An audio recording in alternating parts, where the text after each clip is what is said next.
अस्सलामुअलैकुम वरहमतुल्लाहि वबरकातुह।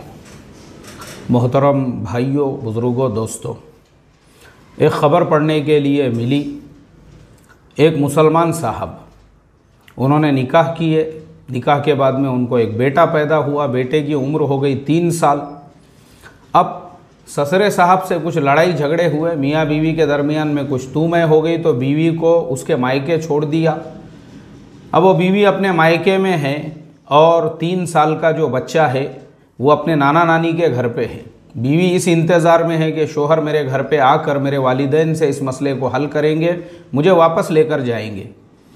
3 साल का वो बच्चा इस इंतज़ार में है कि अब्बा जान आएंगे और हमको अपने घर पे साथ में लेकर जाएंगे। वो बेचारा सुबह से लेकर शाम तक अब्बा जान अब्बा जान अब्बा जान करने में लगा हुआ है।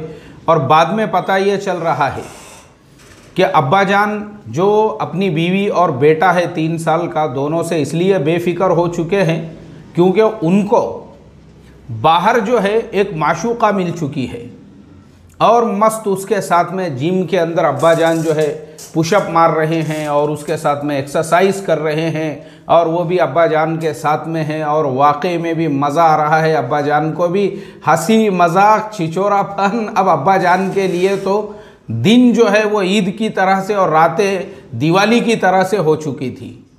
अब ये जो बीवी है बेचारी, जो घर के अंदर अपनी जो भारतीय नारी है, एक पर्दा नशीन हमारी बहन है और जो वाकई में भी दीन और इस्लाम पे पूरी तरह से अमल करने वाली, सीधी सादी भोली भाली, ये पर्दे की पाबंद अपने घर में बैठी हुई है। इसको मालूम ही नहीं है कि जनाब जो है बाहर कैसी अय्याशियाँ कर रहे हैं। जब उसको पता चला तो फिर वो अपनी एक रिश्तेदार के साथ में उस जिम के अंदर पहुंच गई। और पहुंचने के बाद वो जो जनाब की रखेल थी, उसके झिपोटिया, ये जो बाल होते हैं उसको महाराष्ट्र में झिपोटिया बोलते हैं, वो झिपोटिया दोनों हाथ से पकड़ के उसको टक्कर दे दे कर वो जो हमारी पर्दा नशीन बहन थी उस रखेल को ठोकम ठाक उसकी पीटम पाट करके उसका इतना बुरा हाल कर दिया। वो आप लोगों ने भी खबर पड़े होंगे। अब जो शोहर था वो बीच में आने लगा, तब हमारी उस बहन ने उससे कहा, बोले बेशरम बेगैरत, तेरी बीवी और 3 साल का बच्चा होते हुए तुझे शर्म और हया नहीं है? बाहर लड़कियों के साथ में अय्याशियाँ कर रहा है, गुल छर्रे उड़ा रहा है रखेलों के साथ में। अल्लाह हिफाजत फरमाए। आज ही हम इस पूरे केस को टेक्निकल एनालिसिस करते हैं, ऐसा क्यों हुआ और इसका सॉल्यूशन क्या है। सबसे पहली चीज़, वो जो नौजवान है, मैंने उसकी जो बॉडी लैंग्वेज देखा, उसका जो लाइफ स्टाइल देखा, उसी से मुझे लग गया कि ये हॉलीवुड की मानसिकता वाला इंसान है। टॉम क्रूज, ब्रॉड पीट और क्या नाम है उसका, हुसैन जस्टिन बीबर, वो टॉम हॉलैंड और वो मॉर्गो टूबे, क्या टूबे मैगवायर और कॉस्पेरियो, क्या एंड्रयू गार्डफील्ड और पता नहीं क्या क्या है। मेरे शागिर्द लोग मुझे बताते रहते ये सब नाम, नहीं तो आप बोलेंगे यार हजरत को भी बहुत मालूमात दिख रही। तो बहरहाल जो शोहर था वो उस लाइन का था, यानी उसकी थिंकिंग वैसी, अपने आप को टॉम क्रूज और ब्रॉड पीट से कम नहीं समझता था। और ये हमारी बहन बेचारी, ये पर्दे की पाबंद, बुर्के की पाबंद, रियल ओरिजिनल भारतीय नारी जिसे कहते हैं, और एकदम इस्लाम पे पूरे पाबंदी से अमल करने वाली, जिसकी उंगली भी नज़र नहीं आती हो, ये इस तरह से जो है। अब उसको उस तरह की बीवी नहीं चाहिए थी। जब उसकी मानसिकता टॉम क्रूज और ब्रॉड पीट के जैसी थी तो उसको भी कोई ना कोई एंजेलिना जोली, शकीरा और मैडोना और इसी तरह से इस टाइप के उसकी नफ्सियात, उसकी थिंकिंग ऐसी थी कि जब मैं टॉम क्रूज जैसा हूं तो कोई ना कोई एंजेलिना जोली मुझे चाहिए बोलकर। अब इस तरह की जब उसकी सोच और थिंकिंग थी, ये बीवी के साथ में उसके लड़ाई झगड़े होने लगे। क्यों होने लगे अब मैं आपको बताता हूं। हमारे पास ऐसे बहुत मसले आते हैं। अभी हमारे पास में खुला का मसला था और वो बहन की खुला हो चुकी है, जिसका निकाह हो के अभी साल भी नहीं हुआ था, मुश्किल से 6 महीने भी नहीं हुए थे। रीज़न क्या था? रीज़न सेम टू सेम यही स्टोरी कि वो जो बहन थी वो 100% पर्दे की पाबंद, रोज़ाना उसके माँ बाप के घर पे तालीम होती थी, 5 वक्त के नमाज़ों का एहतमाम होता था, इसी तरह से वो बयानात वगैरह सुनने की आदी थी। निकाह हो गया। अब निकाह होने के बाद लड़का जो था, अब एक्चुअल एक प्रॉब्लम हमारा भी ये है कि हमने भी निकाह से पहले ऐसे जो लड़के हैं देखना चाहिए कि भाई हमारी लड़की जब इतनी दीनदार है, लड़का भी उस टाइप का है या नहीं, वो मानसिकता वगैरह का।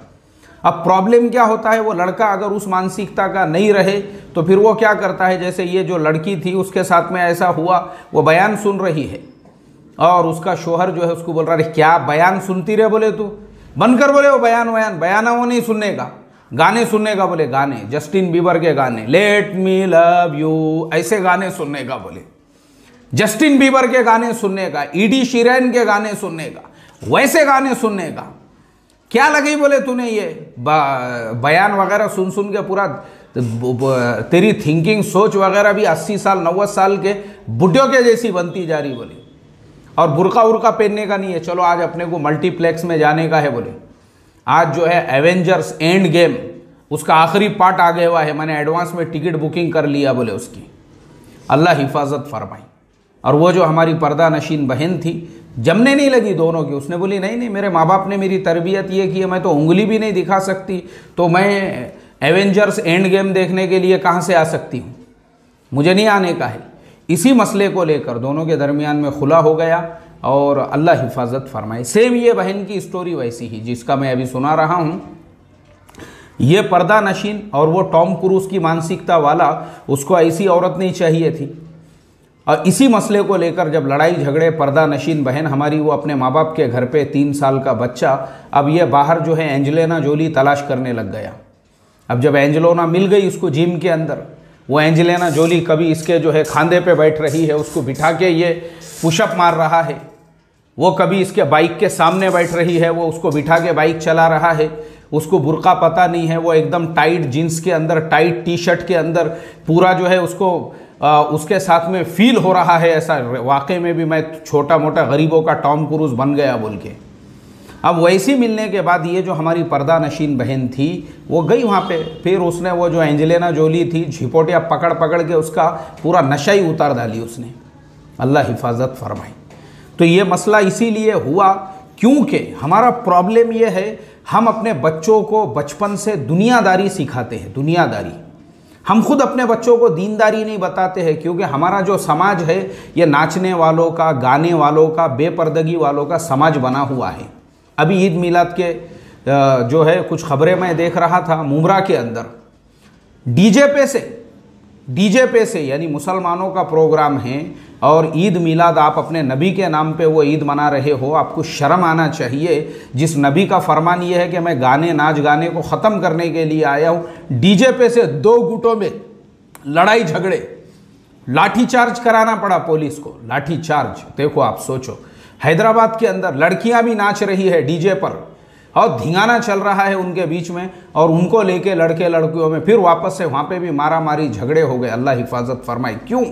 इसलिए हुआ क्योंकि माँ बाप ने अपने बच्चों को बचपन से जो उनकी तरबियत करना चाहिए थी दीनी एतबार से, हमने अपने बच्चों को खुद नाचने वाले गाने वालों के रास्ते बताए। इसीलिए एक शादी के प्रोग्राम में जाना हुआ, वलीमे का प्रोग्राम था, कुर्सियों पे सब लोग बैठे हुए हैं, मैं भी बैठा हुआ हूँ, और एक साहब ने अपने 3-4 साल के बच्चे को बुलाई। अरे बोले इधर आ रफ़ीक, इधर आ, इधर आ। बच्चा आया वो, उसके बाद में बोले चलो ज़रा बेटा वो जो है ना ABCD उसमें का जो गाना है वो गाने पे थोड़ा सा डांस करके बताओ सब लोगों को। अब सब लोग बैठे हुए हैं और वो टिड्डा 4-5 साल का वो जो है अपने आप को प्रभु देवा समझ के कभी ऐसा हाथ कर रहा, कभी वैसा हाथ कर रहा। तब मैंने बोल दिया वहाँ पे, क्योंकि मैं जो है जब आप बोल सकते हैं तो आपने फ़ौरन बोलना चाहिए। मैं बोला भाई ये बच्चे को कलमा नमाज सिखाओ, इसको भेजते के मकतब में पढ़ने के लिए, इसको प्रभु देवा काहे को बना रहे बचपन से? अरे इंसान बनाओ इसको पहले, अच्छा डॉक्टर बनाओ, अच्छा इंजीनियर बनाओ, अच्छा साइंटिस्ट बनाओ। ये क्या है, किधर है? मैं बोला तुम कौन से समाज में है? यानी अफसोस की बात यह है आज हमारी मानसिकता ऐसी हो चुकी है, नाच गाना ऐसा हमारे ब्लड में जो है ना वायरस के जैसा दौड़ रहा है, वायरस की तरह से। नंगापन, फहाशी ऐसे ही हमको चाहिए। बुरकों की वजह से रिश्ते टूट चुके हैं। मैं आपको बताता हूं, सिर्फ बुरके को देखकर, इससे पहले शायद मैंने मिसाल दिया था, हमारे दोस्त है, मेरे अजीज दोस्त है, उनके एक दोस्त के साथ में ये मसला पेश आया। वो एक लड़की से मोहब्बत करता था, दोनों एक ही ऑफिस में काम करते थे और दोनों ने ये तय करे कि चलो एक दूसरे के घर पे अपने घर वालों को भेजेंगे। तो लड़की के घर पे पहले लड़के वाले गए तो उन्होंने देखे कि माशाअल्लाह लड़की वाले वगैरह उनको पसंद आ गए। फिर बोले चलो लड़की वाले लड़के वालों के घर पे। अब लड़की वाले जब लड़के वालों का घर देखने के लिए गए, उसके बाद में उन्होंने कोई जवाब ही नहीं दिए। तो लड़के ने 15 दिन महीने भर के बाद में पूछा, अरे भाई क्या बात है, तुम लोगों का कोई जवाब ही नहीं। बोले जवाब इसलिए नहीं है क्योंकि हमको ये रिश्ता मंजूर नहीं है। क्यों नहीं है मंजूर? इसलिए मंजूर नहीं है क्योंकि तुम लोगों के घर की सारी औरतें बुर्के पहनती है। तुम जब हमारे घर पे भी आए तो तुम्हारे घर की सारी औरतों ने बुर्के पहने हुए थे। फिर हम तुम्हारे घर पे आए तो हम देख रहे कि तुम्हारे घर के तो छोटे छोटे बच्चियों के सरों पे भी स्कार्फ है। हमारे यहाँ पे ये स्कार्फ पर्दा वर्दा कुछ नहीं है। हमारे यहाँ पे सब एकदम हम लोग जो है लिबरल माइंड है, बोले मुसलमान। इसलिए बोले हमारा तुम्हारा जमने वाला नहीं है, क्योंकि हमारी मानसिकता ही नाचने गाने वालों की बनी हुई है, नाचने गाने वालों की। अल्लाह हिफाजत फरमाए। ये थिंकिंग बनी हुई है। जब तक हमारे शादियों में नाच गाना नहीं होगा, जब तक शादी से पहले की रातों के रज्जगों के अंदर नाच गा, मेरे ये समझ में नहीं आता, नाच गाने के अलावा भी तो बहुत सारी चीज़ें हैं ना भाई।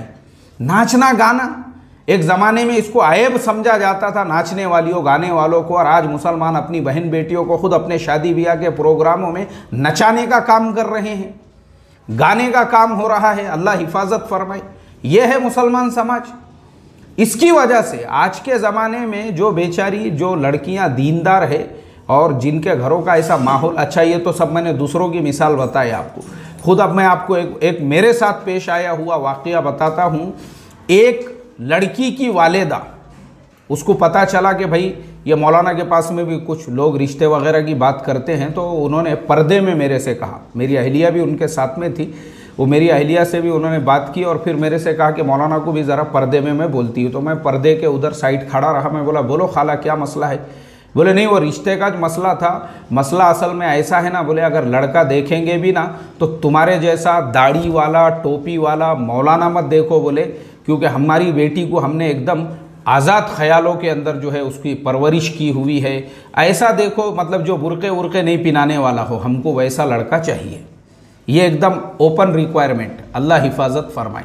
तो इसके लिए ये पूरे वाक़ये का सुनाने का मकसद यही था, अपनी नफ्सियात को दीनदार बनाओ, अपनी मानसिकता को दीनदार बनाओ। अगर दीनदारी नहीं रहेगी और वो दीनदार बीवी पसंद आने की बजाय बाहर की वेशिया पसंद आएगी, बाहर की इस तरह की नंगी औरतें जिसको ख़ुद को नहीं मालूम है, अल्लाह हिफाजत फरमाए, तो मुझे आप बताओ समाज का क्या हाल होगा। वो बेगैरत मर्द जिसका 3 साल का बेटा है, 3 साल का बेटा, असल चीज़ तो औलाद होती है। माँ बाप जीते किसके लिए है? औलाद के लिए। वो औलाद को छोड़कर बेटा जो है घर में दिन भर अब्बा जान अब्बा जान अब्बा जान अब्बा जान की याद कर रहा है और अब्बा जान बाहर फुलझड़ियों के साथ में जो है अय्याशी करने में लगे हुए हैं। बेगैरत बेशरम इंसान है वो। अफसोस की बात है। और वो वही नहीं है, हर वो इंसान जिसने अपने बीवी और बच्चे को छोड़कर वो बाहर जो है इस तरीक़े से फूल झड़ियों के चक्कर में पड़ा हुआ है। अफसोस की बात है ऐसे इंसान पे। तो इसके लिए ये सारे मसले मसाइल का सॉल्यूशन यही है कि आप हमारा दूल्हा दुल्हन कोर्स ज्वाइन करो। अभी मैं नीचे नंबर दे दूंगा। 1 तारीख से नई बैच शुरू होने वाली है। 1000 रुपये 2 महीने की फ़ीस है। आपका जैसे ही हमको नाम, शहर का नाम लिख के मैसेज करो, हम आपको रिप्लाई देंगे।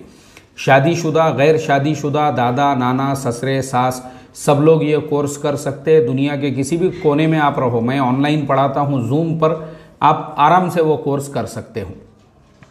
या अगर आप अपनी सहूलत से पढ़ना चाहते हैं तो यूट्यूब चैनल पे भी दूल्हा दुल्हन कंप्लीट कोर्स अवेलेबल है।